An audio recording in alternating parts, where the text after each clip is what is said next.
दर्शितं येन तस्मै श्री गुरुवे नमः।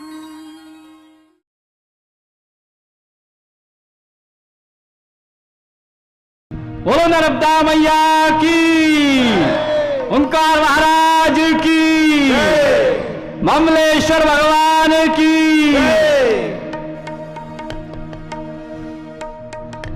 निमाड़ का प्यारा भाई बहनों, परम पूज्य गुरुदेव અને વંદનીય માતાજી का आशीर्वाद અને आध्यात्मिक शक्ति લઈને अपना ये निमाड़ की भूमि में परम सद्य डॉक्टर साहब અને जीजी पधारेल छे। बस इनको प्रेम और प्रकाश हमारा जीवन में एक नई ऊर्जा भर देगा। और एना तीर्थ की महिमा, ओंकारेश्वर तीर्थ की महिमा एना गीत का अंदर छे।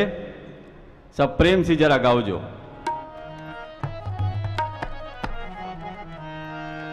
सब तीर्थों में तीर्थ अनोखा, सब तीर्थों में तीर्थ अनोखा, महिमा है जिनकी। जय बोलो ओंकारेश्वर की, जय बोलो गायत्री माँ की, जय बोलो ओंकारेश्वर की, जय बोलो गायत्री माँ की। बोलो हर नर्मदे, हर हर नर्मदे, बोलो हर नर्मदे, हर हर नर्मदे। हमारी ताड़ीने की आवाज तो आई नहीं रही है। हाँ, जरा हाथ उठाए ना बजाओ तो पतो लगा कौन कौन बजाई रहा है। हाँ, सब तीर्थों में तीर्थ अनोखा, सब तीर्थों में तीर्थ अनोखा, महिमा है जिनकी। जय बोलो ओंकारेश्वर की, जय बोलो गायत्री माँ की, जय बोलो ओंकारेश्वर की, जय बोलो गायत्री माँ की। बोलो हर नर्मदे, हर हर नर्मदे, बोलो हर नर्मदे, हर हर नर्मदे।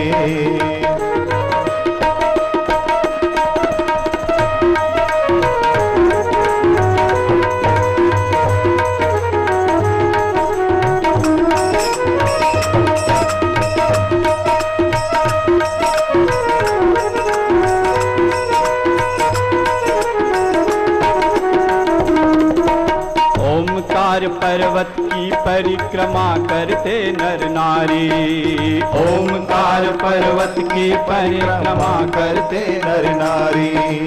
68 तीर्थ के दर्शन की महिमा न्यारी न्यारी, 68 तीर्थ के दर्शन की महिमा न्यारी न्यारी। हर नर्मदे,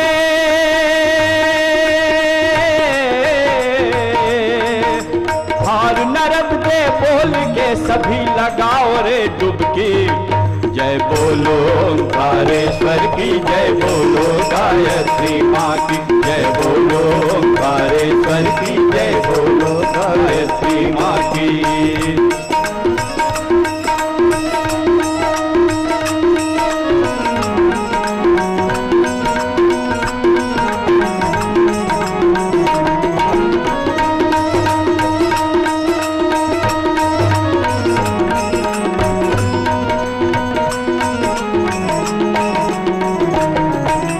आद्य गुरु शंकराचार्य की तपस्थली पावन, आद्य गुरु शंकराचार्य की तपस्थली पावन। मंडन मिश्र भारती की ये धरती मन भावन, मंडन मिश्र भारती की ये धरती मन भावन। जय बोलो प्रज्ञेश्वर की,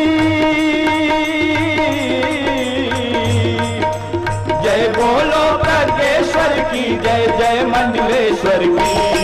जय बोलो ओंकारेश्वर की, जय बोलो गायत्री माँ की, जय बोलो ओंकारेश्वर की, जय बोलो गायत्री माँ की।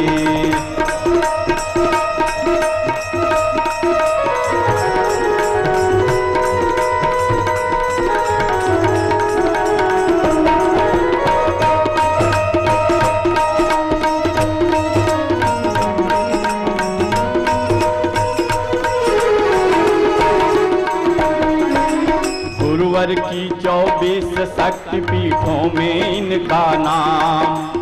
गुरुवर के 24 शक्ति पीठों में इनका नाम। ओंकारेश्वर तीर्थ बन गया गायत्री का धाम। ओंकारेश्वर तीर्थ बन गया गायत्री का धाम। भक्त यहाँ समझेंगे गरिमा, भक्त यहाँ समझेंगे गरिमा मानव जीवन की। जय बोलो ओंकारेश्वर की, जय बोलो गायत्री माँ की। जय बोलो ओंकारेश्वर की, जय बोलो गायत्री माँ की।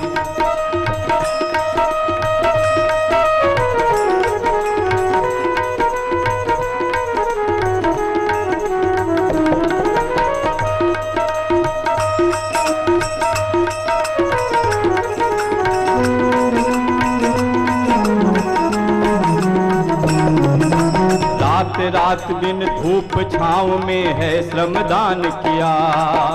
रात रात दिन धूप छाँव में है श्रमदान किया।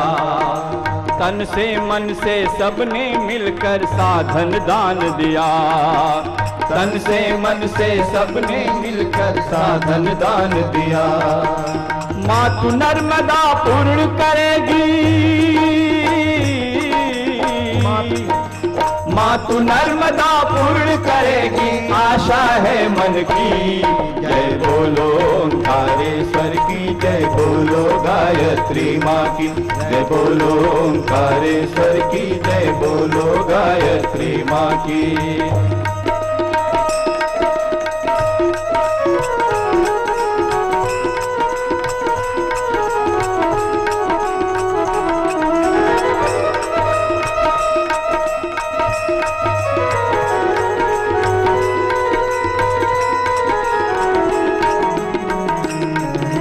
प्रेम की गंगा का अमृत लेकर जी जी आए। प्रेम की गंगा का अमृत लेकर जी जी आई। हाँ, प्रेम की गंगा का अमृत लेकर जी जी आए। प्रेम की गंगा का अमृत लेकर जी जी आई। डॉक्टर साहब की हुंकार से जागी तरुणाई।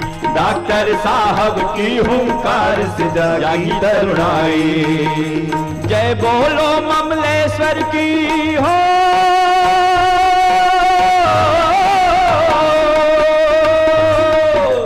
जय बोलो ममलेश्वर की, जय महाकालेश्वर की। जय बोलो ओंकारेश्वर की, जय बोलो गायत्री माँ की। जय बोलो ओंकारेश्वर की, जय बोलो गायत्री माँ की। सब तीर्थों में तीर्थ अनोखा, सब तीर्थों में तीर्थ अनोखा महिमा है जिनके। जय बोलो ओंकारेश्वर की, जय बोलो गायत्री माँ की। जय बोलो ओंकारेश्वर की, जय बोलो गायत्री माँ की। बोलो हर नरब्दे, हर हर नरब्दे। बोलो हर नरब्दे, हर हर नरब्दे। बोलो हर नरब्दे, हर हर नरब्दे। बोलो नर्मदा मैया की, ओंकारेश्वर महादेव की, परम पूज्य गुरुदेव की, वंदनीय माता जी की। भाइयों बहनों, धरती पर स्वर्ग का अवतरण होना है, ये ऋषि परम पूज्य गुरुदेव वंदनीय माता जी का संकल्प है। और स्वर्ग में रहने वाले देवता लोग होते हैं। देवता कैसे बनते हैं? मनु महाराज ने अपनी स्मृति में कहा है, यत्र नारिस्तु पूजन्ते रमन्ते तत्र देवता। जहाँ नारी का सम्मान हो वहाँ देवता निवास करते हैं। यत्र नारिस्तु पूजन्ते। और इसका एक भाव यह भी है कि जहाँ नारी इतनी आगे बढ़ जाए, श्रेष्ठ बन जाए, भारतीय संस्कृति के अनुसार वो आगे बढ़ती हुई निकल जाए, पूज्य बन जाए, वहाँ जब कभी बच्चे जन्म लेंगे, संतान विकसित होगी, वो दैवी संतान होगी, देवत्व को लिए होगी। ऐसे ही भाव हैं नारी जागरण के पीछे। आइए जीजी के शब्द सुनने के पूर्व एक भाव भरा गीत श्रवण करें। श्रद्धा के साथ अपने मन में भाई लोग नारी के सम्मान भाव बढ़ाएं और बहनें अपने मन में आगे बढ़ने की ललक पैदा करें। उठो उठो हे मातृ शक्ति, अब समय प्रभाती सुना रहा है। ओ देवी दुर्गे तुम ही हो नारी, तुम्हारा गौरव बुला रहा है। बहुत सोच चुकी अब तो जागो, ओ नारी कल्याणी। बहुत सोच चुकी अब तो जागो, ओ नारी कल्याणी। बहुत सोच चुकी अब तो जागो, ओ नारी कल्याणी। बहुत सोच चुकी अब तो जागो, ओ नारी कल्याणी। परिवर्तन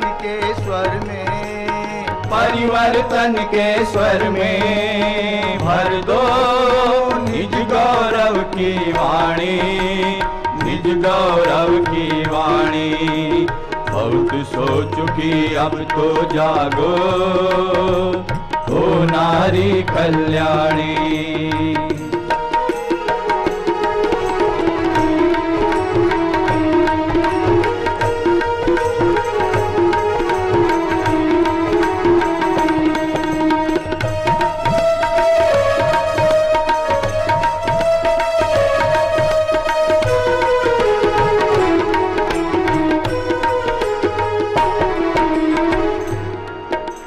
बन कौशल्या आज देश को फिर से राम महान दो। बन कौशल्या आज देश को फिर से राम महान दो। और सुनैना बनकर फिर से सीता सी संतान दो। और सुनैना बनकर फिर से सीता सी संतान दो। वीर जननी हो तुम संताने अर्जुन भीम समान दो। वीर जननी हो तुम संताने अर्जुन भीम समान दो। भारत माता मांग रही है वापस उसकी शान दो।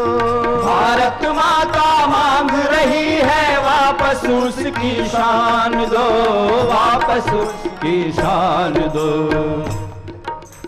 केवल तुम ही बन सकती हो नूतन युग निर्माणी। केवल तुम ही बन सकती हो नूतन युग निर्माणी। परिवर्तन के स्वर में, परिवर्तन के स्वर में भर दो निज गौरव की वाणी, निज गौरव की वाणी।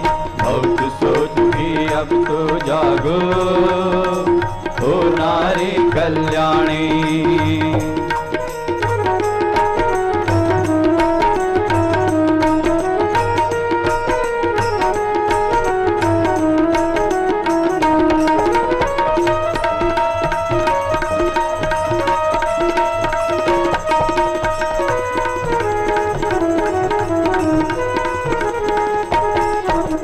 मार्ग भ्रमित जितने तुलसी हैं सबको दो ललकार। मार्ग भ्रमित जितने तुलसी है सबको दो ललकार। रत्नावली तुम्हारा गौरव तुमको रहा पुकार। रत्नावली तुम्हारा गौरव तुमको रहा पुकार। कालिदास सम सोई प्रतिभा शक्ति तुम्ही निखार। कालिदास सम सोई प्रतिभा शक्ति तुम्ही निखार। महानता की देवी तुमको जगती रही निहार। महानता की देवी तुमको जगती रही निहार, जगती रही निहार। बनो प्रेरणा राग देखता का प्राणी प्राणी। मनो प्रेरणा राह देखता जग का प्राणी प्राणी। परिवर्तन के स्वर में परिवर्तन के स्वर में भर दो निज गौरव की वाणी, निज गौरव की वाणी। बहुत सो चुकी अब तो जागो ओ नारी कल्याणी।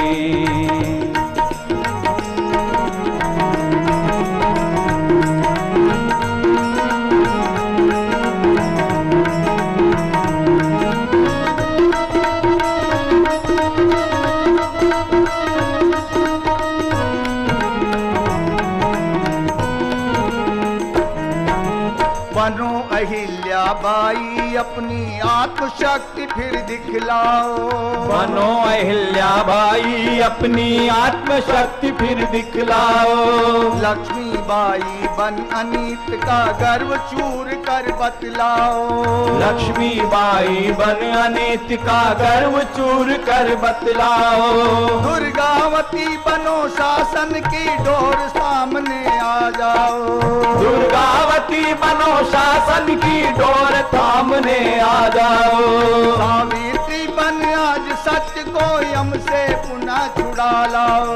सावित्री बन आज सत्य को यम से पुनः छुड़ा लाओ, यम से पुनः छुड़ा लाओ। नई सदी की नींव तुम्ही को अब तो है रखवानी। नई सदी की नींव तुम्ही को अब तो है रखवानी। परिवर्तन के स्वर में परिवर्तन के स्वर में भर दो निज गौरव की वाणी, निज गौरव की वाणी। बहुत हो चुकी अब तो जागो ओ नारी कल्याणी। बहुत सो चुकी अब तो जागो ओ नारी कल्याणी, ओ नारी कल्याणी, ओ नारी कल्याणी, ओ नारी कल्याणी। बोले गायत्री माता की जय। भाइयों बहनों, आपने अनुभव किया होगा जब किसी को बुलाना होता है तो चिट्ठी डाल देते हैं, आमंत्रण दे देते हैं, निमंत्रण दे देते हैं। शादी विवाह में लोग आ जाते हैं और नहीं भी आते हैं। ईश्वर को बुलाना हो, देवता को बुलाना हो, आपको मालूम है कौन सा मंत्र काम करता है, कौन सी साधना काम करती है? ध्यान से सोचें और समझें। मंत्र काम करता है, पत्र काम करता है? नहीं, मंत्र पत्र कितना काम करता है नहीं कह सकते। एक ही चीज होती है आदमी के अंदर, अगर वह पैदा कर लेता है तो जिसको बुलाना चाहता है वो उसके पास आ जाता है। अगर ईश्वर को बुलाना चाहे तो अपनत्व पैदा करे और ईशत्व को पा जाए। देवता को बुलाना चाहता है तो देवता से प्यार करे, हृदय से अपनत्व पैदा करे और देवत्व को पा जाता है। आज हमारी श्रद्धा जी यहाँ विराजमान है, उसका कारण क्या है? चिट्ठी पत्री ना, चिट्ठी पत्री नहीं है। मंत्र ज्यादा जब किया ये हो सकता हो, लेकिन सबसे बड़ी बात है आपके हृदय में श्रद्धेया जी के प्रति जो अपनापन है, अपनत्व है, उसी के नाते खिंची जी चली आई हैं। ऐसी जी को पाकर के हम धन्य हैं, उनका स्वागत करते हैं। उनके शब्द सुनने के लिए लालायित है हमारे सबके मन। बीच में ज्यादा न रहकर मैं अपनी श्रद्धेया जी से निवेदन करूंगा, हम सब पर आशीर्वचनों की कृपा करें। अपनी बात शुरू करने के पहले सबसे पहले मैं पूछना चाहूँगी, मेरे प्यारे भाइयों बहनों, सब मजामा छे? जोर से बोलो। सब खुश है? चलो गायत्री मंत्र हमारे साथ साथ। ओम भूर्भुवः स्वाहा तत्सवितुर्वरेण्यं भर्गो देवस्य धीमहि धियो यो नः प्रचोदयात्। परम पूज्य गुरुदेव और वंदनीय माता जी की सूक्ष्म उपस्थिति में विराजमान शक्ति स्वरूपा माताओं, बहनों और भाइयों, इस संसार में जब कभी भी महत्वपूर्ण काम संभव हुए हैं, उनके पीछे प्रत्यक्ष या अप्रत्यक्ष रूप से जो शक्ति काम करती रही है, उसका नाम है मातृसत्ता। आज इतना बड़ा संगठन देख रहे हैं, इतने सारे लोग देख रहे हैं, ये किस बात पे इकट्ठे हुए?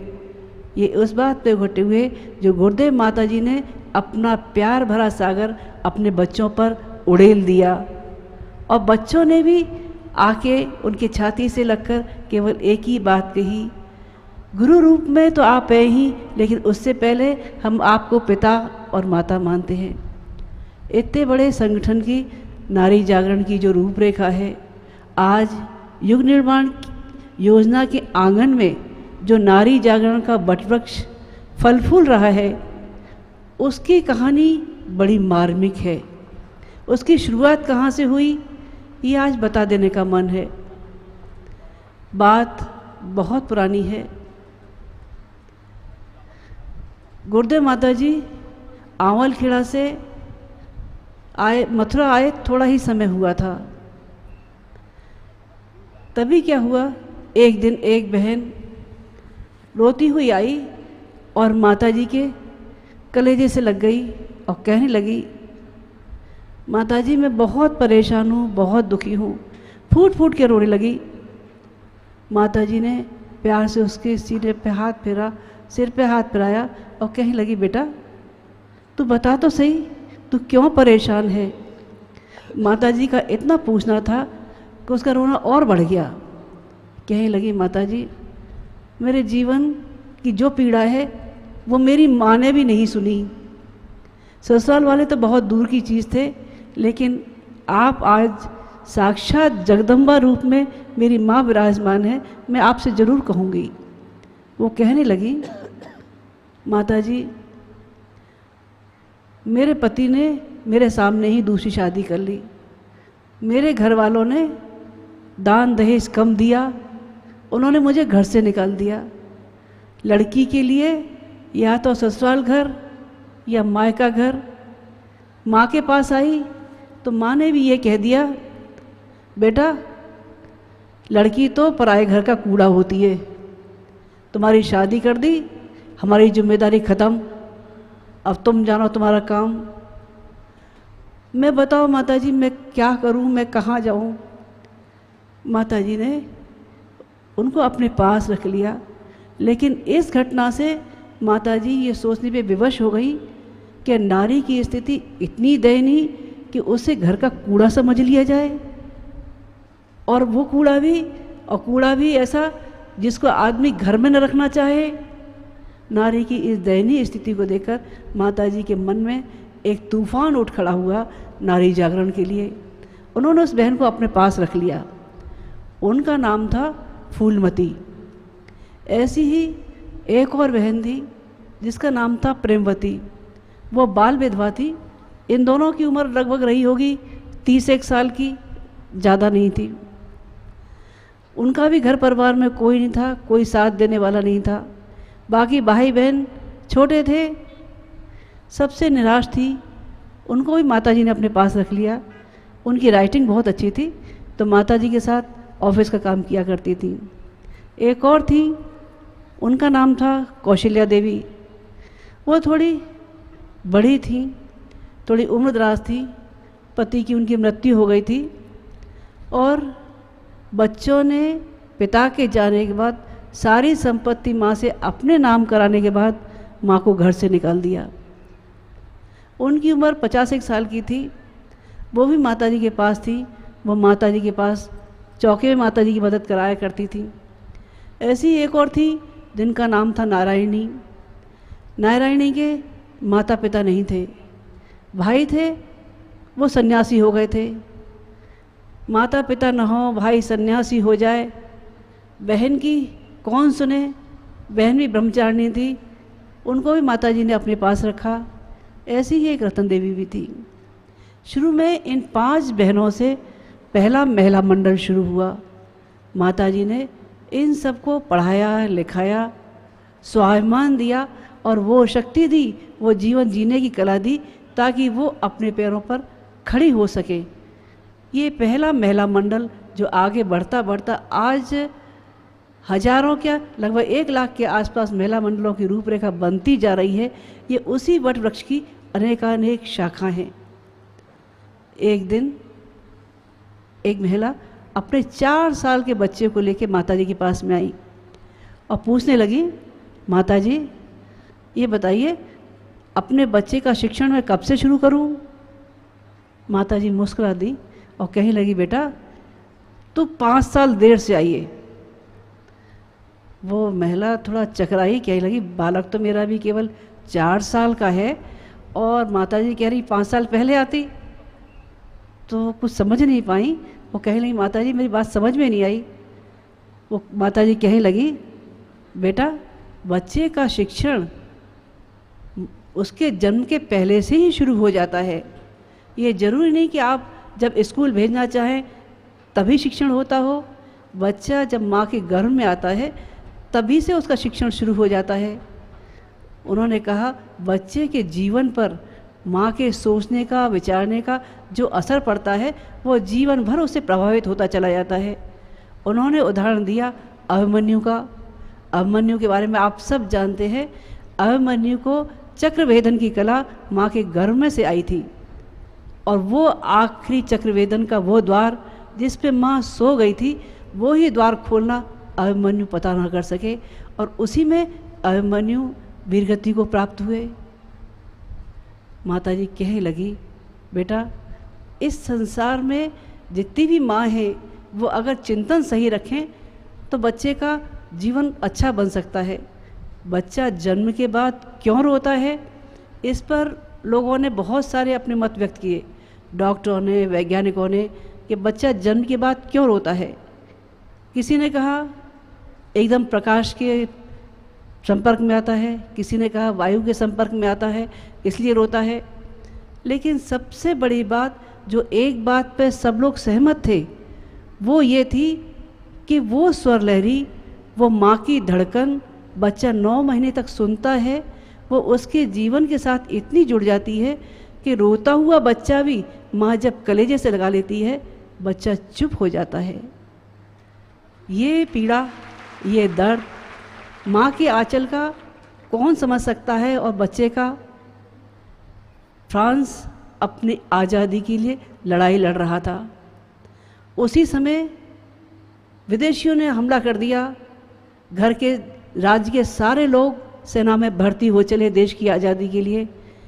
महिलाएं बढ़ बढ़ के काम कर रही थी, पर कुछ महिलाएं ऐसी थी जो काम नहीं कर सकती थी। वो अपनी अस्मिता की रक्षा के लिए जंगलों में जाकर छुपने लगी। ऐसी ही एक बहन जो गर्भवती थी, जिससे ज़्यादा दूर चलते नहीं बन रहा था, वो नज़दीक की पहाड़ी के पीछे जाके छुप गई। वहाँ उसने देखा सैनिकों के चलने की पैरों की आहट, तोपों की गड़गड़ाहट, बंदूकों की आवाज़ जो रात और दिन उसके कान में गूंजती रही। उसके मन में एक ही उफान आता रहा, काश आज मेरे हाथ में भी बंदूक रही होती तो मैं भी देश की आज़ादी के लिए लड़ सकी होती, अगर मेरी शारीरिक व्यवस्था न रही होती तो। बहनों, उस माँ की कोख से जन्म लेने वाला बालक नेपोलियन बोनापार्ट के नाम से मशहूर हुआ। इस देश का इतिहास इतना बढ़िया रहा है। राम साथ नहीं है तब भी सीता अपने बच्चे को राम के समतुल्य बना देने में समर्थ है। शकुंतला को दुष्यंत भूल भी जाए तब भी शकुंतला का बच्चा शेर के दांत गिनने वाला वो चक्रवर्ती सम्राट बन सकता है जिसके नाम पर इस देश का नाम भारत पड़ा। सावित्री अपने पति को यमराज से छुड़ा देने में समर्थ है। हाड़ा रानी अपने मोहग्रस्त पति को अपना कर्तव्य याद दिलाने के लिए अपना शीश काट के रख देने के लिए ताकत रखती है। देवी भारती का इतिहास और भी ऊंचा है। देवी भारती उनमें से थी मंडन मिश्र की पत्नी। जगत गुरु शंकराचार्य और मंडन मिश्र जब उनका शास्त्रार्थ हुआ तो एक बार ऐसा लगा जैसे पल्ला मंडन मिश्र का हल्का है। उस समय देवी भारती ने शास्त्रार्थ की कमान संभाली उस समय लोगों को पूरा भरोसा था नारी निर्णायक है, जज है, तो इस निर्णय सबल करेगी, चाहे एक तरफ उसका पति ही क्यों न हो और दूसरी तरफ नितांत अपरिचित व्यक्ति ही क्यों न हो। ये शानदार इतिहास नारी जीवन का रहा है। आप रोज़ देवी पूजना करते हैं, देवी सरस्वती की तुलना में कोई दूसरे देवता नज़र आते हैं? विद्या का देवता कोई नज़र नहीं आता। देवी सरस्वती की तुलना में कोई दूसरा? देवी लक्ष्मी की तुलना में? अगर देवी लक्ष्मी की तुलना में देखे जाए तो धनपति कुबेर बहुत छोटे से लगते हैं और देवी दुर्गा तो अकेली ही सारे देवताओं के बराबर भारी पड़ जाती हैं। ये नारी जीवन का शानदार इतिहास रहा है। लेकिन आज नारी जन न्यायालय के सामने न्याय की भीख मांगती है, कहती है उसे और अधिक अपमानित, लज्जित न किया जाए। आज के दौर में नारी एक विज्ञापन की वस्तु बनकर रह गई।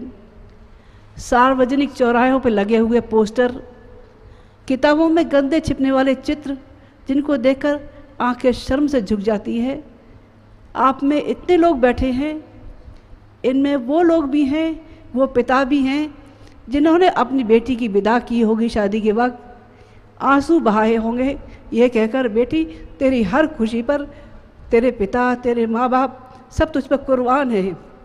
इनमें वो भाई भी हैं जिन्होंने राखी बंधवाई होगी तो बहन की आन बान शान पर मर मिटने की कस्में खाई होंगी। उन्हीं संवेदनशील अभिभावकों से, उन्हीं वीर भाइयों से पूछना चाहूँगी, क्या अपने घरों की बहन बेटियों के गंदे चित्र सार्वजनिक चौराहों पर लगाना पसंद करेंगे? प्रश्न कड़वा जरूर है। सवाल ये नहीं जो पोस्टरों पे लगी है नारी वो किसकी बहन है, किसकी बेटी है। सवाल उत्तर सिर्फ इतना ही है कि नारी माँ भी है, बहन भी है और बेटी भी है, उसकी अस्मिता की रक्षा की ही जानी चाहिए। आज दहेज की बलवेदी पर कितनी ही बच्चियाँ कुर्बान हो जाती है, उनकी चीखों की आवाज़ सुनाई पड़ती है, उनकी चीखों की आवाज़ सुनाई नहीं पड़ती। दहेज के नाम पर कितना पैसा अपव्यय के रूप में फूंक दिया जाता है, जो किसी काम का नहीं होता, ना बेटी के काम आता, ना किसी काम में आता। अगर इस अपव्यय को रोक दे तो जो हजारों करोड़ों की राशि जो आज एक एक दिन के साय में खर्च हो जाती है, बैंड बाजों से लेकर सजावट से लेकर, अगर केवल उसी राशि को रोक दिया जाए तो हमारे वो बालक जो आज पढ़ने लिखने के बाद भी डिग्री हाथ में लिए घूमते हैं, जिनके पास रोज़गार नहीं है, उनके लिए अगणित रोज़गार लगाए जा सकते हैं। आज पत्र पत्रिकाओं में जो छपती हैं नारी जागरण के नाम पर, उनमें या तो पाक शास्त्र की बातें होती हैं, खाना कैसे अच्छा बनाया जाए, कैसे अच्छा मेकअप किया जाए, या कुछ थोड़ा बहुत हुआ तो व्यायाम की बातें हो गई। इससे ज़्यादा कोई बात होती है? इससे ज़्यादा बात आजकल के पत्र पत्रिकाओं में संपादकों की निगाह में नहीं जाती। केवल गुरुदेव ही एक चिंतक थे जिन्होंने ये दृष्टिकोण दिया, नारी राष्ट्र निर्मात्री है और राष्ट्र निर्मात्री को कदम आगे बढ़ा के चलना चाहिए। नारी जब भी उठेगी सशक्त होकर राष्ट्र के नव निर्माण दिशा में आगे बढ़ती जाएगी। आज पारिवारिक अशांति के दौर में हर जनजीवन त्रस्त है। परिवार में देखा जाए सास बहू के झगड़े, दौरानी जेठानी के झगड़े, ये प्रसिद्ध कहलाते हैं। और उससे भी बड़ी बात पति पत्नी के झगड़े।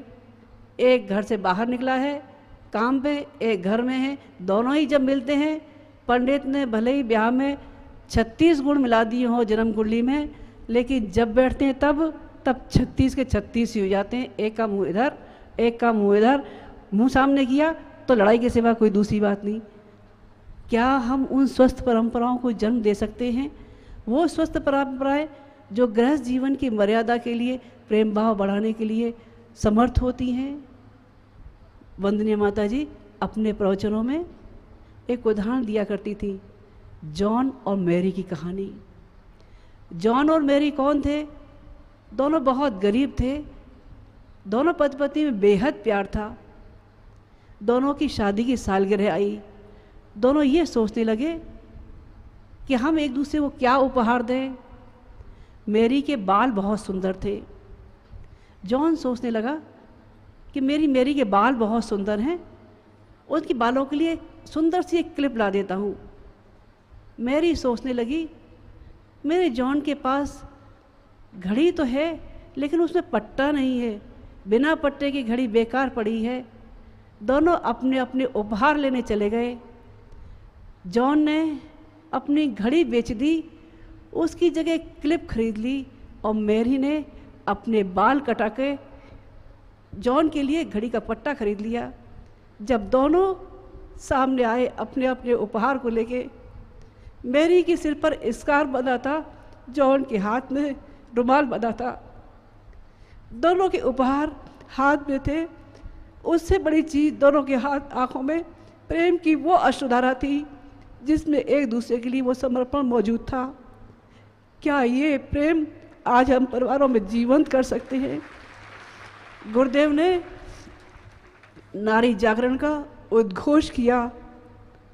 नारियों की स्थिति देखकर नारी को आगे बढ़ाने के लिए संकल्पित हुए, लेकिन इसकी कमान वंदनीय माताजी ने संभाली।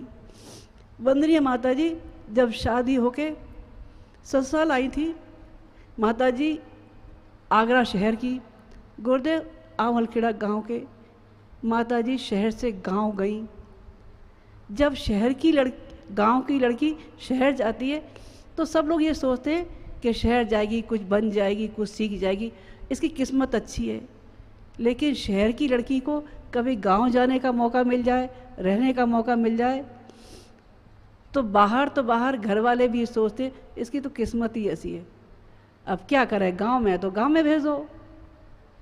लेकिन वंदनीय माताजी जब गांव पहुंची, ये समय वो था जब घूंघट के पर्दे में घुटती नारियों का वो रूप देखा, बदलती नारियों का वो रूप देखा कि माताजी की अंतरात्मा कराह उठी।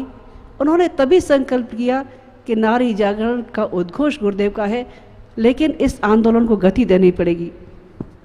वंदनीय माताजी ने देखा नारी जागरण अतिवाद के दो छोरों पर, एक छोर वो जिसमें अज्ञानता है, अशिक्षा है, कुरीतियाँ हैं, अंधविश्वास है, आडंबर है, दूसरी तरफ पढ़ी लिखी है, रंगी पुती है। एक तरफ उसके पढ़ाई लिखाई के नाम पर, मॉडर्न उसके नाम पर स्वेच्छाचारता बरती जाती है, लेकिन फिर भी दोनों की अंतरात्मा कराह रही है। ऐसे दौर में उन्होंने एक मध्य का रास्ता चुना। वो रास्ता था पढ़ी लिखी, संस्कारवान, वो नारी जो आगे की पीढ़ियों को संस्कारवान कर दे। बहनों, कल का सूरज, कल का नया भारत, कल का राष्ट्र आपके इंतजार में है। देवियाँ जागें, इस राष्ट्र के भाग्य को बदल के रख दें। इस राष्ट्र का भाग्य आपके हाथ में है। नई पीढ़ियों को नया संबल देकर उनको नई गति के साथ आगे बढ़ो। हे मालवांचल की हे पावन भूमि, गुरुदेव से प्रार्थना करते हैं फिर से देवी अहिल्या के रूप में हमारी हर मातृशक्ति जीवंत होकर खड़ी हो जाए, ताकि राष्ट्र के नवनिर्माण की गतिविधियाँ और तेज़ी से आगे बढ़ें। हमारी बहनों का भविष्य शानदार हो। आज हमारे घरों में जो अपराधी बच्चे जन्म ले रहे हैं, उन सबको संरक्षण देने वाली हे मातृसत्ता, अपने स्वरूप को पहचानो, उठ खड़े हो और भारत का भाग्य बदल के रख दो। ओम शांति।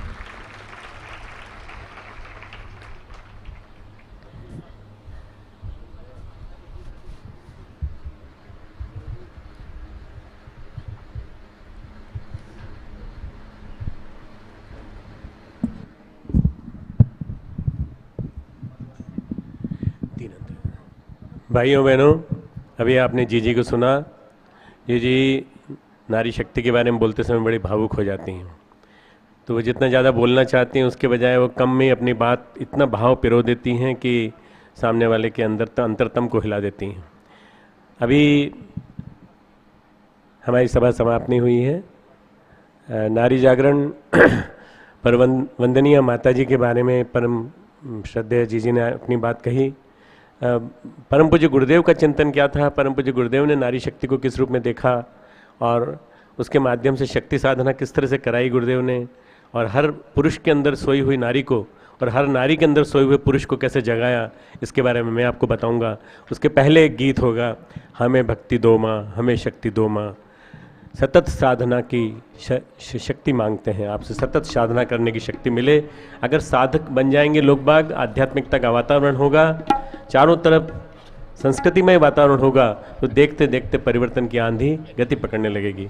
युग निर्माण योजना, गायत्री परिवार एकमात्र आशा की किरण है सबके लिए, पूरे विश्व के लिए, पूरे देश के लिए। पूरे विश्व में अगर किसी की उम्मीद है, किसी पर टिकी हुई है, तो गायत्री परिवार पर टिकी हुई है। और मित्रों, इसी गायत्री परिवार को हमें साधनामय वातावरण देने के लिए तैयार करना पड़ेगा। एक एक व्यक्ति हजारों साधक तैयार करेगा, तब जाकर के इतना बड़ा वातावरण बनेगा जिसमें कि किसी के मन में कभी भी हिम्मत नहीं आएगी कि हम किसी बच्ची के साथ, किसी बालिका के साथ, किसी युवती के साथ, किसी नारी के साथ हम गलत चेष्टा करने का भी प्रयास कर सकें। ऐसा सशक्तिकरण हमको करना पड़ेगा। नारी सशक्तिकरण के ऊपर मैं अपनी बात कहूँगा, उसके पहले एक गीत सुनेंगे, हमें भक्ति दो माँ, हमें शक्ति दो माँ।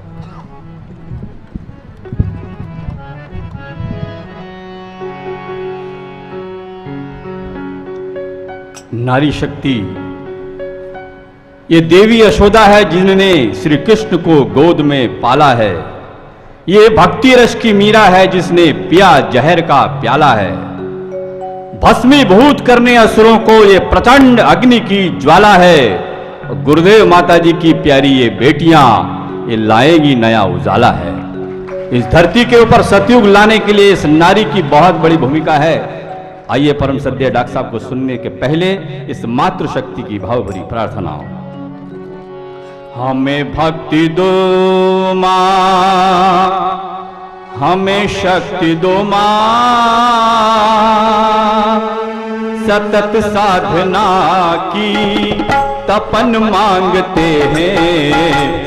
हमें भक्ति दो माँ, हमें शक्ति दो माँ, सतत साधना की तपन मांगते हैं।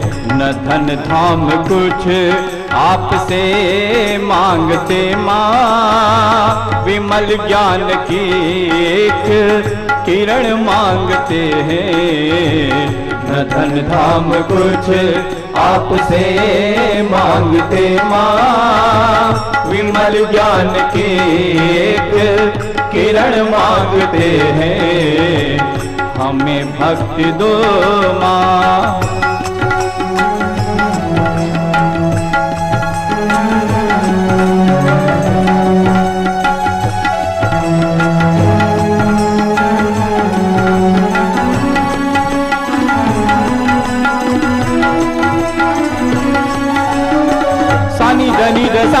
सानी धनी दमा मधा मधा मरे रे गरे गरे सा मधा नि सारे सानी धनी सा। हृदय भावना से प्यार से भरे हो, लगे दीन की पीर बनकर झलकने। हृदय भावना से प्यार से भरे हो, लगे दीन की पीर बनकर झलकने। द्रवित हो उठे बांटने दीन का दुख, लगे अश्रुवन कर नयन में मचलने। द्रवित हो उठे बांटने दीन का दुख, लगे अश्रुवन कर नयन में मचलने।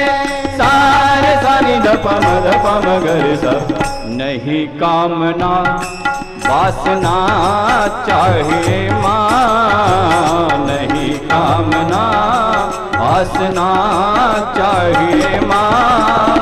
सतत साधना का वरण मांगते हैं। हमें भक्ति दो माँ।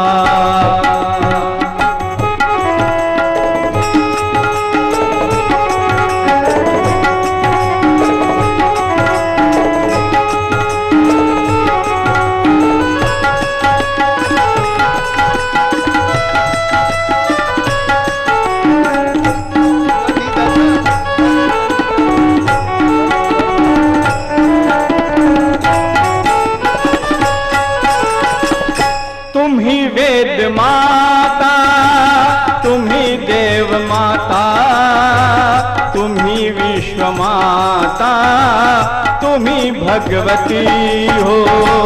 तुम ही वेद माता, तुम ही देव माता, तुम ही विश्व माता, तुम ही भगवती हो।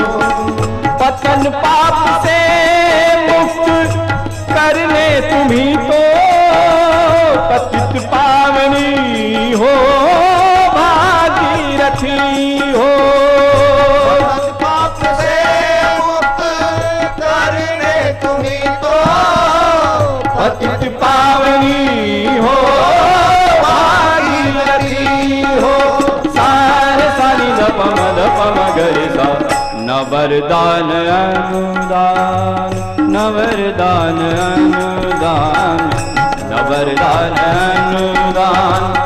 कुछ चाहिए माँ तुम्हारे चरण में शरण मांगते हैं। न वरदान अनुदान कुछ चाहिए माँ तुम्हारे चरण में शरण मांगते हैं। हमें भक्ति दो माँ।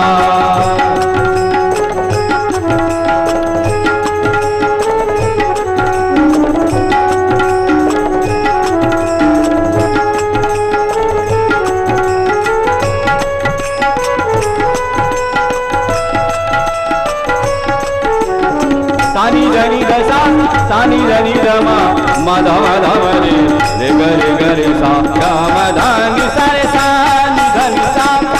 चले लोक मंगल पथ पर सदा ही, करे लोक सेवा निष्काम हो गए।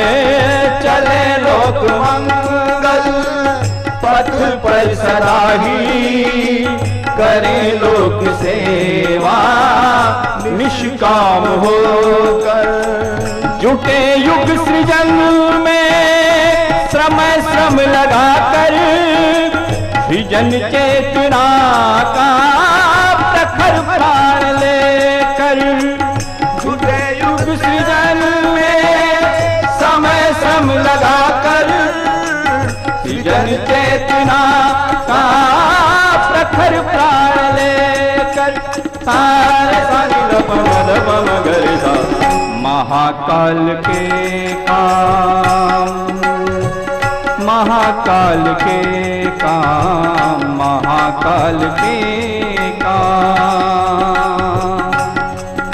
महाकाल के काम में हो समर्पित, इसी हेतु जीवन मरण मांगते हैं। महाकाल के काम में हो समर्पित, इसी हेतु जीवन मरण मांगते हैं। न धन धाम कुछ आपसे मांगते माँ, विमल ज्ञान की एक किरण मांगते हैं। हमें भक्ति दो माँ, हमें शक्ति दो माँ, सतत साधना की तपन मांगते हैं। विमल ज्ञान की एक किरण मांगते हैं। तुम्हारे चरण में, तुम्हारे चरण में, तुम्हारे चरण में शरण मांगते हैं। बोलो भारत माता की जय। अच्छा भाई नोन बहन नोन, आप जरूर सोचता होगा कि जीजी तो बोली दिया, डॉक्टर साहब कब बोलेगा। आपसे एक निवेदन छे, 1 मिनट का लेन अपनी जगह पर खड़ा हो जाओ तो, और जो अलांग उलांग फिरी राज वो भी जरा आगे आई जाओ, जरा खड़ा हो, खड़ा हो। हमारा डॉक्टर साहब जो छे कि नहीं, पहाड़ न प, पर्वत न प, बर्फ न प, हिमालय पर आंधी तूफान में कल्याण भी उनका जाना में कहीं संकोच नहीं रहे। तो आप देखो तुम्हारा 2 हाथ छे कि नहीं, आशा माथा आप धरो, क्योंकि हम समझी रहे तुमको काई तकलीफ हुई रही, क्योंकि घन वार का बटीगा तो कमर ने दुखी आए। आप जरा आशा करो, अन ऊपर हाथ तानो, अन जोर से ओम बोलो, ओ। अब ओमकार महाराज जी ने तमका खूब शक्ति दे दी। अब देखो ओलांग जो बाहर भाई उबेल छे, अब यो होएगा विशेष ओमकार महाराज की तपोभूमि को आशीर्वाद। क्योंकि तुम समझे जो हाथ नीचे करो, बहन जब अपना घर आवत और जब पावना जी आवत तो पूरा घर वाला का अक्कल पाकड़ बैठी जावन, बैठान की नहीं बैठान। क्योंकि पावना जी जो रहच की नहीं वो पूरा घरवाला न का एक विशेष चिट्ठी देने जाए। बहन तो बेचारी प्रेम की बात न बताई के जाए। लेकिन अब सद्य डॉक्टर साहब जो अपन का बताओगा, एक बार हम शांति कुंज में लाइन में थो तो बच्चा ने पूछो मन कार भाई कहाँ जा रहा है, क्योंकि फूफा जी का पास जा रहा है और बुआ जी का पास जा रहा है। तो मुझे इतना अच्छो लगे, मुझे क्यों जा रहे, क्योंकि जन्मदिन पर हमको 5 लड्डू देगा जीजी। तो जीजी को बुआ जी बोला और डॉक्टर साहब को फूफा जी बोला। मुझे देखो गुरुदेव भी कितना महान था, वो चाहता तो एक अपना उत्तराधिकारी कोई का बन ही जाता न, उन्हीं गादी ने का झगड़ा में अपन सब लोग अभी तक कहीं का कहीं हुई जाता। लेकिन देखो खूबी गुरु भगवान के, अपना जीजी डॉक्टर साहब का अपना घर का रिश्ता न में दे के गया। अपन डॉक्टर साहब का जीजी का कभी गुरुजी माता जी कवान का बोलो नहीं कहता। क्यों नहीं कहता? गुरुजी की माता जी की शक्ति उनमें जरूर छे, लेकिन उनका अपना रिश्तेदार बने के गया। जीजी हमारी जीजी छे, डॉक्टर साहब हमारा जैसा जवई छे, फूफा जी छे, वो रहेगा। क्यों? क्योंकि संत महात्मा स्वामी जी बाबा जी ढेर सारा हो गया। अब तो ना लोग चाहिए अपन का जो अपना रिश्तेदार बनी के न सचमुच में अपनो दुख दर्द करी दे।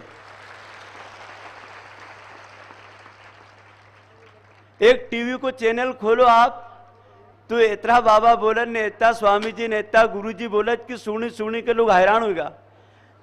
जीजी ने जब एक लाइन बोली तो निश्चित रूप से उनको भाव का ही तो खाओ। एक एक बहन ने एक एक भाई से पूछी रही कि तब मजाम तो छे कि आसी कुण बोली सकज, मैंने आज तक कोई का मुंडा सिंह सुन्यो।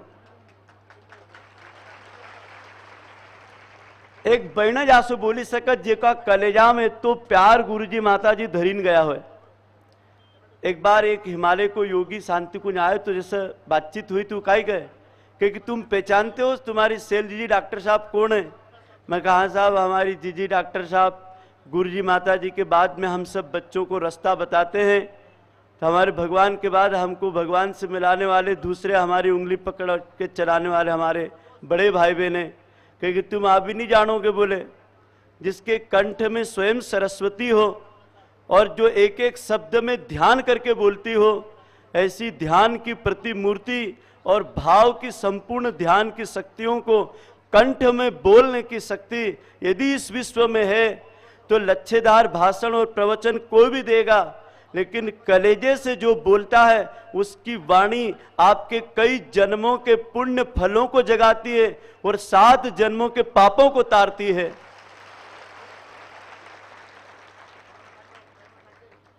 हम तो जब जीजी कभी भी जावन शांति कुंज या कहीं मंचन से कार्यक्रम हो तो हम आशा बैठी जावन कि जैसा छोटा सा बाड़क छे उसी गोद में बैठी कर ने एक टक जीजी डॉक्टर साहब के एकासी देखान कि इनकी एक आंख और इनका कंठ को एक शब्द हे भगवान हमारा कान में पड़ी जाए और हमारा हृदय में पड़ी जाए, ताकि हमारी जन्म जन्मांतर की जो भक्ति से भगवान से मिलने के वह एकासी पूरी होएगा। क्योंकि इनका पास गुरु को तप, गुरु को प्राण और गुरु को पुण्य को रस्तो आसो गुरु जी बते गया कि ओना रास्ता का काल सांझ की 7 बजे तक अपन देखांगा सुनांगा। और आप लोग ने से आप निवेदन छे कि 20 मिनट का लेन आशा मौन बढ़ जो कि डॉक्टर साहब एनी बात का सारी दुनिया में कह गए कि मन मोनी लोग देखा ओंकारेश्वर का नर्मदा का किनारा पर कभी देखणु है तो 11,000 मोनीना का दर्शन करीना वो भी आरू बैठ न लोग आशा कह कि बैठने का कोई मौन नहीं करी सकते। लेकिन निश्चित मानो हम वचन देवान कि एक भी कोई बहन भाई 20 मिनट तक चू भी नहीं बोलेगा, बैठो जल्दी नीचे बैठी गया। अब आप एकदम शांत हो जाओ। जो भाई लोग बोला खड़ेल छे नहीं वहां बैठी जाओ। जेका है ना ओंकारेश्वर सी यानी धरती से प्रेम हो जहां खड़ेल छे वहां बैठी जाओ। जेका भारत माता से प्यार हो वो सब बैठी जाओ। एना पंडाल में जितना भी लोग आयल छे सबका एना तीर्थ से प्यार छे। एना तीर्थ की माटी में बैठी जाओ। अब एक का ओम बोलो, अनमोन हो जाओगा। दो हाथ गोदी में ले। भारत माता की ओ